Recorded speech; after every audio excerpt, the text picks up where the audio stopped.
With all due respect to Conor McGregor and Dustin Poirier, this is the start of the UFC year. This is the start of when it all gets busy, and we're here just for you. Welcome into another edition of Combat Coach, brought to you by the Coach Picks. I am the coach, Jonathan Coachman, and our resident expert, our guy, one of the great minds in all of MMA, Ian Parker. You can follow him on Twitter, Ian Parker MMA. Ian, 15 fights for UFC 259. Whew, we got a big one here. Top to bottom stacked, a lot of value, and 3 title fights. Can't ask for more than that. Let's go. Let's go. Now, we want to be very clear. We try to do the show in 20 minutes or less. We know your time is valuable. Also, these are not the bets that Ian is making. He's going to break down every single fight. We do our best bets for our VIP members, but also we give out free picks all over the place. But then also, we have a special episode of The Early Edge, powered by Sportsline. It's also in our social media, and he's got 4 of his best bets there as well. So remember, some of these odds are really big. So if you got a minus 400 fighter, we tell you, maybe put it in a parlay, maybe do this, maybe do that. But let me make that distinction very, very clear. So here we go. 15 fights, a lot to get to. Let's break it down. Fight number 1, Trevin Jones, plus 195 against Mario Batista, coming back as the favorite at minus 235. These are bantamweights, over 2.5, minus 170, under 2.5, coming back at plus 140. What do you like in this opening matchup? I like Mario Batista here. I think he's the more well-rounded fighter. We've seen where Trevin Jones is some of his weaknesses in his last fight. He was getting dominated. He happened to just land one really lucky punch, and the fight turned around. He was a huge underdog. I think Batista gets it done here. All right, Batista in the first fight. Again, minus 235. And we'll tell you throughout the show, and we'll also recap all of Ian's breakdowns at the end of the show, so don't even worry about it. All right, fight number 2, Elon Cruz, plus 150 underdog. Gross Medic coming back at minus 180. These are lightweights. Over 1.5 here. That's important. Over 1.5, minus 135. The under 1.5 coming back at plus 105. What do you like here? I like Medic here. Alon Cruz kind of showed his hand last time out. In that first fight that got him the contract for the UFC, I think we saw maybe, I hate to say a lucky knee, a lucky punch, one of those situations that just wowed Dana on the spot and got that spontaneous contract. I think he is just, this level may be too much for him too quick. I think Medic is just a better fighter and will be able to win wherever he wants in this fight. I actually would have capped that at minus 210 for Medic. So I think at minus 180, we're getting some really good value here. Oh, I love it. Okay, next fight, Sosa, plus 205, taking on Amanda Lemos, minus 245. These are straw weights. The over and unders normally don't even come into play because the numbers are usually so high. What do you like in this matchup? Funny you say that. I like the over. I really do here. You know what? Both these women mostly fight to decisions. And again, at this level, although I think Lemos at minus 245, it's too heavy to bet straight up. I'm just not a fan at this level, even throwing them in parlay sometimes. We've just seen too many times where the capping that Vegas puts on these odds just doesn't make sense. They go based on the records, not really based on level of competition or styles and fights when it comes to women at this part of the division. So I'm going to be very, very confident in the over here. We're going to parlay that with something else later on in the show. All right, very good. That has kind of been an issue for us in that we're on the right fighters, and then there's a big upset, and it screws up our parlays. So we do a 2-team parlay or 2-person parlay somewhere down the line. I think I like that a lot, especially for this over, especially in these female fights that we see it a lot. All right, next fight, Jake Matthews, underdog, plus 170. The favorite, Sean Brady, coming back at minus 210. These are welterweights, over 2.5, minus 200. The under 2.5 coming back at plus 160. What do you like? Man, I like Sean Brady here. His last fight, very impressive. Just kind of showed a lot of improvement in his game. And with Jake Matthews, we know what we're getting here. We know we got a guy who could strike, who can kind of wrestle a little bit. But I think Brady is just going to be the stronger athlete. I think he's going to have the better hands. And we recently saw the dude carries a lot of power. He will definitely eat one to give you one. And Jake is the same way. I just think that Jake's chin is nowhere near as good as Brady's. And I think Sean Brady gets it done here.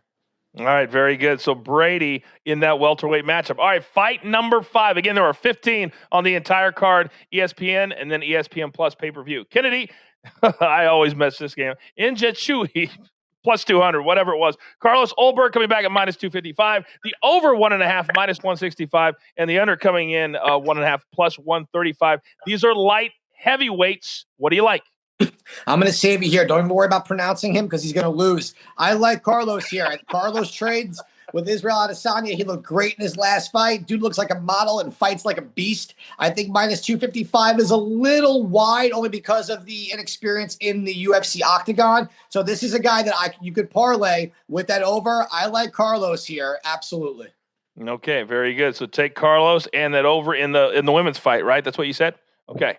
All right, our sixth fight on the card, Jordan Espinosa, favorite, very small, minus 115, taking on Tim Elliott, minus 115. This is a toss-up. So basically, you're going to lose juice. Over 2.5, minus 195, under 2.5, plus 160. These are flyweights. What do you see here? Tim Elliott's a good veteran, man. Been around for a while, good at submissions, unorthodox striking, against a guy in Espinosa who's an excellent wrestler. A lot of hype coming with him along the way. His last fight, he finally kind of toned it down. He brought it in. He was patient. His striking's gotten better. I just think Elliot burns out too quick because he gets too wild and he turns it into a dogfight. And Espinosa's just not that way. I'm going to take patience over insanity here. And I like Jordan Espinosa to use his wrestling if he needs to stay away from the submissions. He's also the better technical striker and carries the power. So I just think that Elliot is just at this point in his career, he's just fighting because he loves it. There's no more title aspirations. It's just not there. And Espinosa would be a really nice name to have on his resume by beating Tim Elliott. And this fight's very, very attractive for bettors because of the low juice. Because, I mean, I hear from bettors all the time, Ian, oh, my God, it was just too high. I couldn't pull the trigger. This is minus 115. So pick those fights that the juice is a little bit lower if you feel the need to bet on multiple fights, more than 3 or 4. All right, next fight on our card, Kai Kara France, minus 135. Take on Bontorin, plus 105, over 2.5, minus 200. The under 2.5 coming back at plus 160. These are flyweights. What do you like? Well, Bontorin hasn't fought in a while. That concerns me against a guy in Kai Kara France who fights out of City Kickboxing with Eugene Behrman, led by Captain Israel Adesanya. And Kai Kara France, in his last fight against Brandon Royval, that was an insane fight. He was winning, and then he got caught with a spinning back elbow. And most of the time, you don't see Kai Kara France get into those wild fights. He's usually very composed, uses his kickboxing, stays at range. In this fight, there's no threat of him being taken down. Bontorin is also a good striker, a little wild as well. I think just France's composure here, his poise, and his technicality in the striking area should get him the win. I am surprised it's only minus 135 because he's fought way level higher competition than his opponent, and he's been in the octagon way more. So I think you're getting a steal at minus 135 in Kai Kara France. Well, let me ask you real quick. You just brought up something. We always try to educate and also entertain. From the education standpoint, because you think the line is too low, do you recommend that our followers and our people who are watching right now get it in early, like say on Friday night or Saturday morning? Do you think it could go up from here? This is one of those fights that can, especially, when they watch a show like this or if they see some other people that know what they're talking about. Sometimes, like I said, Vegas sometimes really bases the odds off of records and guys coming off losses, and they tend to forget about level of competition and experience and ring rust. Bontorin, I don't know if ring rust is going to be a thing for him because he's still green in the UFC. I just think that Kai Kara France has way more tools, and I think he should be on minus 165 at minimum. So at minus 135, you're saving some juice, and you're getting great value on someone who I really believe should be a much higher favorite. We always say, though, sometimes the juice, it's worth the squeeze if you can get it. You know what I mean? All right, fight number 8, Joseph Benavidez, plus 105. A little surprised to see him back based off of what has happened to him the last couple of fights. Askarov, minus 135. This is a catch weight, 127. Over 2.5, minus 220. Under 2.5, coming back at plus 180. How do you see this fight? I love Joey B, but again, it is hard to see him back kind of so soon. I know he talked about finding the why and all that stuff. I just think this is kind of like all he knows. And because the division lacks depth in regards to big-name fighters, he just gets recycled in the top 5. Askarov's a tough dude, man. And he's got an endless cardio tank. And we've seen Benavidez being able to be controlled on the ground on his back. And that's what's going to happen here. Unless he gets a knockout, which he's done that maybe 1 time, 2 times in his crazy long UFC career, Askarov is going to get the win here. He's going to utilize that wrestling. He's going to control, and you'll probably see this go 3 rounds. And I hope Joey B doesn't get finished just because of who he is and what he's done for this division. He's been there since the beginning, but I'm going the other way. Askar Askarov should get it done. I compare guys like Benavidez and these fighters that fans love to like a Tom Brady or a Patrick Mahomes that they just love to bet on them no matter what. And I think sometimes Vegas gets caught up in that, even though maybe they should have retired or maybe they shouldn't be back in there. And this looks like one of those spots to me that Vegas wants you to bet on Benavidez, even though it should be higher, but they know that the fans are going to bet on him at this number. They just know that. They know that. All right, here we go. Kyler Phillips, fight number 9, plus 130 as the underdog, taking on Song Yadong, minus 160. Bantamweights, over 2.5, minus 160. Under 2.5 coming back at plus 130. What do you like here? So I'll start off with 8-1 Kyler Phillips. I believe he's a brown belt Brazilian Jiu-Jitsu, but if you look at his 8 wins, none of them have come by submission at all, either decision or by TKO or KO, which when the guy does that, he gets away from what got him to that level of success to get him to the pro level. And for me, between the two, the faster, stronger, better striker is going to be Song Yadong. We've also seen Yadong fight much higher level of competition here. I think Yadong being at Alpha Male, where they wrestle like fiends over there, will help him with his takedown defense. And if this fight stays on the feet, and I mean, as long as Yadong isn't hesitant and goes back to where he was that first fight, doesn't wait for the counter and comes out really wanting to prove himself, this fight should be Song Yadong's for the win, and I like it at minus 160. Oh, I love that number. Anything minus 200, when I'm listening to you, I feel very, very confident. I feel very confident when anything's under minus 200. That's how much confidence we all have in you. Okay, the final fight on ESPN. And we're not going to make a big deal out of it because I listened to you on Anik and Florian podcast. And we know John Anik hates the discussion about whether or not you want to be the last fight on ESPN or on the pay-per-view card. It makes a lot of sense. I heard an interview with Dominick Cruz, and he said, listen, at this point in my career, there's going to be more eyeballs on me on ESPN than there would be on the pay-per-view, and he's probably right. This is a bantamweight matchup. Minus 130, Casey Kenney is the favorite over the legend Dominick Cruz. Plus 100, the over 2.5, minus 265, under 2.5, plus 205. How do you see the prelim headliner matching up? Well, look, if you want to throw the over in a parlay, that's probably my favorite play here between the two. Guys, both these guys aren't known for finishing. You got Dominick Cruz in a smaller cage with that footwork that can drive Casey Kenney nuts. He's not going to get in a brawl with Casey Kenney, and that's what Kenny's going to want to do. He's going to want to swing for the fences. He's going to want to put Cruz on his back, push the pace. Cruz has excellent cardio, doesn't get tired, and really doesn't get finished. I know he lost to Cejudo, but overall in his career, not an easy thing to do. You saw with Cody Garbrandt, Cruz just keeps coming back and back. So in this fight, it's hard to also bet against Cruz, in my opinion. I just think his style works for this fight, his in and out, his footwork. I think he can outwork Casey Kenney. And so Cruz at plus 100 will be my pick, but I love that over, man. I really, really do. I think, he's normally a slow starter anyway, and you throw in the fact that he's had such a significant layoff, I think it could be even slower of a start for Dominick Cruz. So the over, I love that at minus 265. Absolutely. Okay, let's move into the pay-per-view card now, and the first fight, at least scheduled first fight, is Thiago Santos, plus 135, taking on Alexander Rakic, minus 165. These are light heavyweights. Over 1.5, minus 145. Under 1.5, plus 115. This is a pretty big fight to lead off the pay-per-view card. What do you like? Well, you got two guys that fancy themselves strikers. However, what we see here on an IQ level, Santos in his last fight, if you take away his striking game on his back, he looks like a fish out of water. And I love Thiago Santos, but it's the truth. Glover was able to submit him pretty easily. Alexander Rakic, also a striker, the knockout over Jimmy Manuwa. In his fight against Volkan Ozdemir, we saw the striking. However, we finally saw with Anthony Smith, he utilized his ground game, got on top, and dominated the Brazilian Jiu-Jitsu black belt, which Santos is not. I love Alexander Rakic here. As long as he doesn't get into a brawl and get rocked by one of those sledgehammer fists of Santos, he should take this fight to the ground where he will absolutely dominate. Give me Rakic at minus 165. Love that play. Okay, very good. Fight number 2 on the main card at UFC 259. Drew Dober, the veteran, plus 305, taking on Islam Makhachev. I know I messed that up too. Say the last name for me correctly, please. Oh, I'm not the best at that. Makhachev. Makhachev. Thank you, Cody. Makhachev. Cody's our guy for the pronunciations. Makhachev. Good Lord. These are lightweights. Cody, real quick. So it's minus 380. What do you have on the over? something I did not write down, and I apologize. But we're not playing the over anyway, are we, on this one? We don't need to. Okay, so it doesn't matter. What do you like in this fight?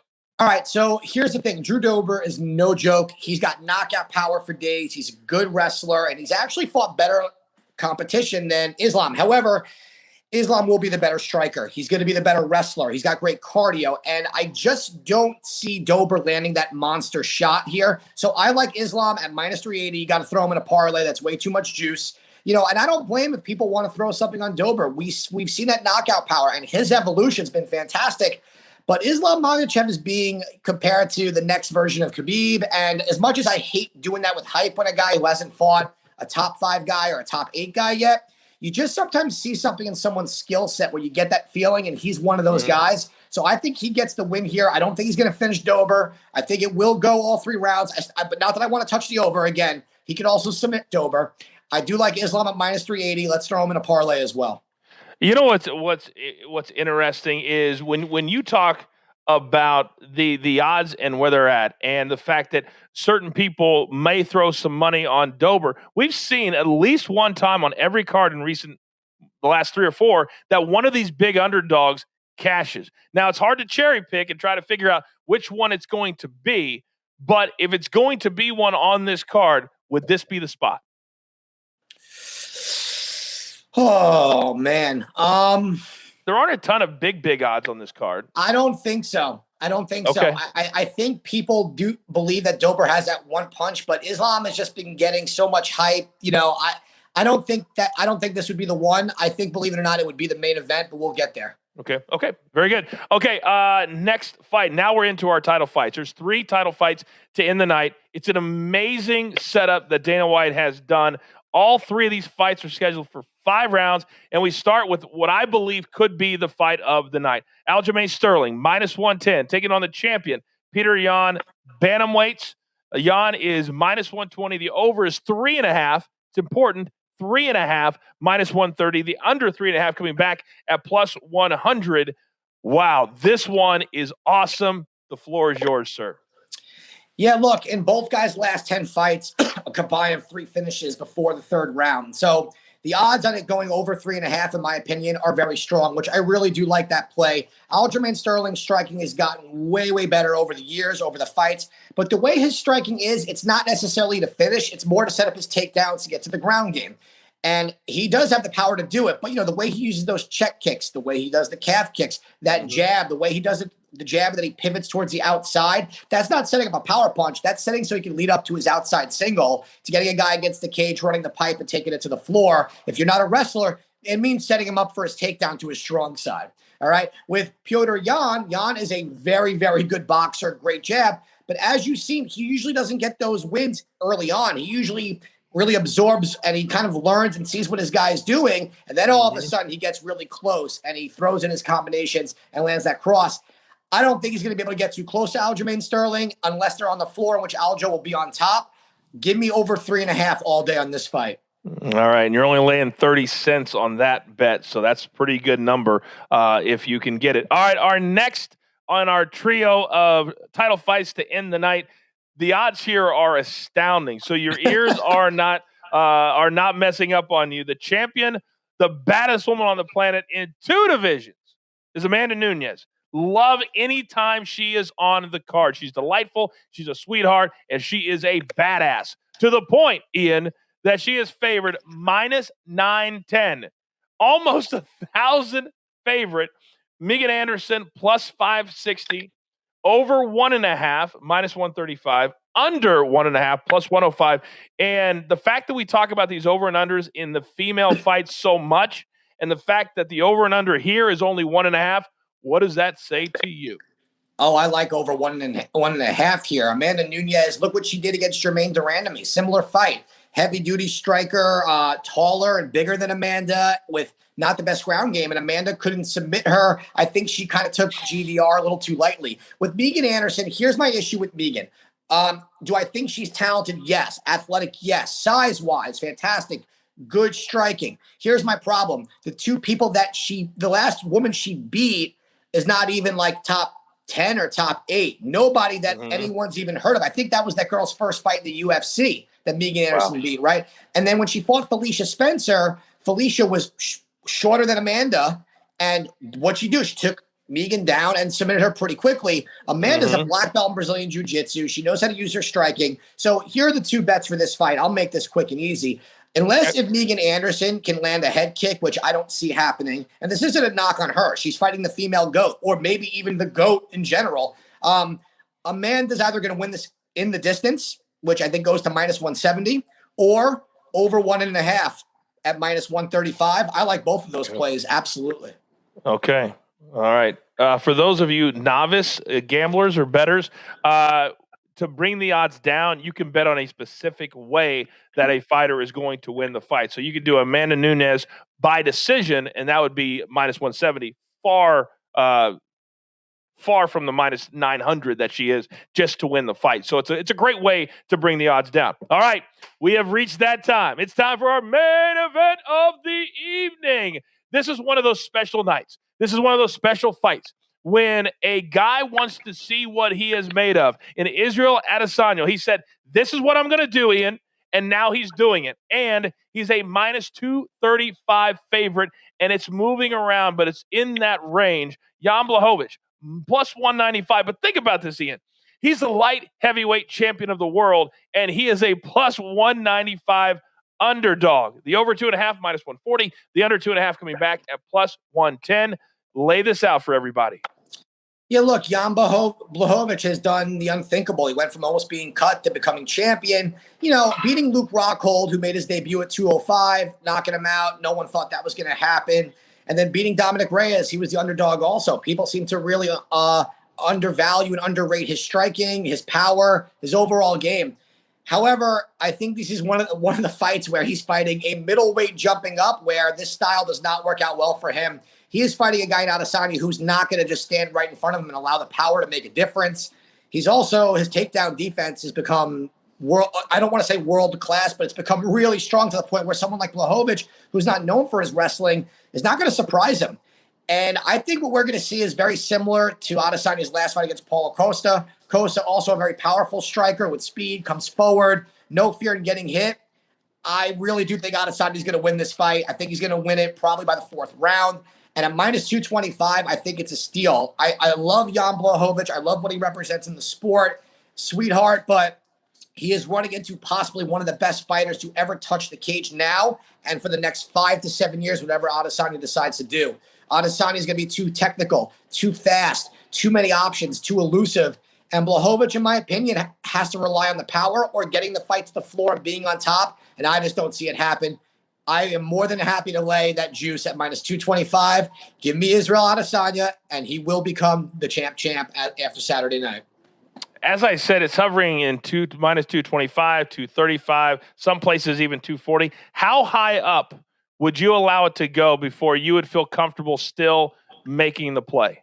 -275, I think, is my threshold with the juice. But in that case, if you're not comfortable, you could throw him in a parlay with some of the other big ones that we talked about earlier. And that would be okay too, because then if you get to him as your last leg in your parlay and you're nervous and you don't want to rely on that, you can then place a straight bet on Jan Blachowicz. Therefore, either you win your parlay or you break even because he's the underdog anyway. So there's a method to the madness there as well. All right, very good. It's all about education and entertainment, we like to say. Real quick, before I do the recap, big news this week that Texas has opened up the entire state. Every business can operate at 100% capacity. So you know, Ian, who was the first one to make a little ring-a-ding-ding, a little phone call to Texas? That's right, Dana White.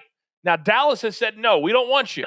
So now he's working on Houston. How big of a deal is it that Dana wants to move all of his fights right now to Texas so they can have a full arena? It's an interesting situation. Dana does not fear COVID. COVID, clearly, he just doesn't. I don't really see the need for the rush right now. I think let's put it this way. Will the fans make it a different vibe? Yes. But has it stopped the quality of the fights? Truthfully, hell no. So I do think it's a cool thing that Dana's willing to be a pioneer. I just hope that it doesn't risk the safety of the fighters, because listen, even in the bubbles that we're in, there are still COVID cases. People are still testing positive. We're having a lot of fight cancellations as it is. I just couldn't imagine that working out. But hey, if he can make it work, all the more power to him. I think it really also plays to the fact of how much revenue, not just the UFC, but every sports league is facing because of lack of ticket sales. That's real money that they're really missing. And it's pretty clear with the UFC that they want that revenue and they want it back now. I would look at UFC later in the month, either 260 or 261, April 24th, as really the first one to be moved to Texas. Dana White said, by the way, he would move tomorrow's fight if he could make it happen. That's how much he wants this to happen with the fans. All right, it's that time. Grab your paper, grab your pencil. This incredible breakdown from Ian Parker, brought to you by the Coach Picks. Here we go. He likes in the first fight, you like Batista, minus 235. Fight number 2, Medic, minus 180. He thinks it should be minus 210. In the third fight, he likes the over coming in at minus 245 between Sousa and Libush. Then Matthews and Brady. You like Brady, minus 210 favorite there. Then Olberg, minus 255. You say maybe parlay it with the over from the women's fight that I just went over. But you like Carlos Olberg as a minus 255 favorite. Then Jordan Espinosa, minus 115. One of those fights that if you're one of those bettors that doesn't like to lay a lot of juice, target this fight, Espinosa over Tim Elliott, minus 115. Then, Kai Cara Francais, love saying the name, minus 135, likes France in this spot over Bontorin. Bontorin came in at a plus 105 underdog. I know I'm messing that name up, but I just don't care. I do, but whatever. All right, Joseph B. back in the octagon, taking on Askarov. You love Joseph B. We all love Joseph B. But this is not the time for him to come back. It ends badly again. Minus 135 on Askarov. Love that number over Joseph Benavidez. Then Kyler Phillips taking on Song Yadong. You love Yadong, minus 160. Head up in this fight between bantamweights. Then in the final fight on the prelim card, Dominick Cruz, Casey Kenney. You like the over, throw it in a parlay because it's coming in at minus 265. And then if you want to sprinkle a little bit, you like Dominick Cruz to get the win here at plus 100, just a little bit if you are so inclined, but the over is the play in a parlay. Now to the pay-per-view card. Thiago Santos against Alexander Rakic, minus 165. You like Rakic to beat Santos.